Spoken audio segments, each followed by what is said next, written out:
want to go to Texas. Governor Abbott right now was kind enough to join us. And Governor, when you were with the president yesterday, you talked about the slow opening up of Texas steady. And I was startled when you said, I think, Governor, if I had it right, that over half the state's counties have none or fewer than, was it 5 cases? That's remarkable. Right. Right. And so the way we were able to come up with our design of opening up Texas is we divided Texas between the large urban counties and counties that have more than 5 cases of COVID-19 versus the counties that have 5 or fewer. And I didn't look at the number before coming on today, but it's approximately half of the counties in the state of Texas have 5 or fewer, and they should not be lumped in with the counties that have more massive spread of COVID-19. And that allows the smaller counties to open up at a 50% capacity, whereas the counties that have more than 5 COVID cases, they're able to operate or open up things like retail shopping, malls, movies, hair, things like that at a 25% capacity.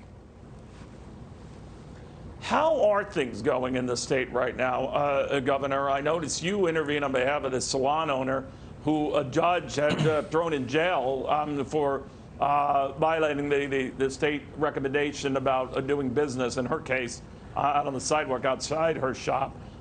Why did you intervene in that case? Several reasons. First, because in that particular county, which was Dallas County, what was going on in the legal system there was particularly egregious for this reason. The district attorney in Dallas County had previously announced that he was not going to prosecute anybody who steals items valued at $750 or less. And so you could steal anything you wanted, seemingly, for up to $750, and you were not going to be prosecuted.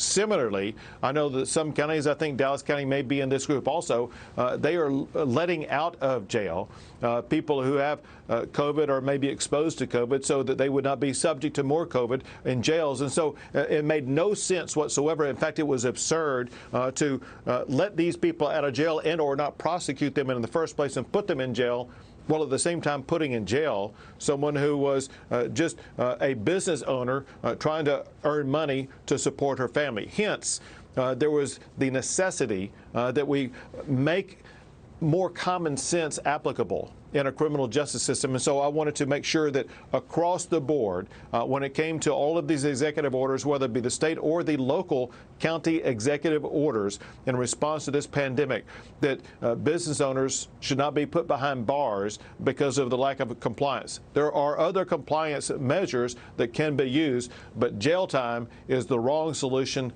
for this time.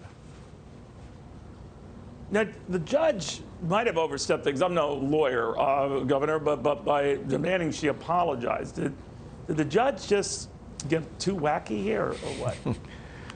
Yeah, well, and see, it's things like that that caused the overwhelming reaction to what the judge did. I mean, the judge basically said, you bow down before me and you apologize to me, otherwise I'm going to put you in jail.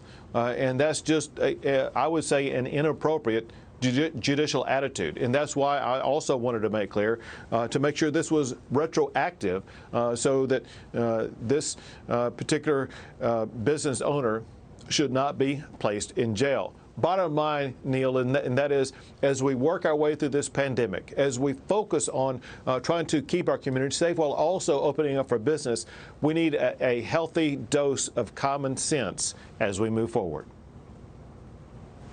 Governor, I'm curious, you, like other governors, and you're a prominent one, obviously, have the power to dial back these measures or even take them back if there are problems. I assume a spike in cases, or not just a spike, but maybe a noticeable one. What are some of the things you and your people, Governor, are going to closely follow as you monitor the progress in this great unwinding?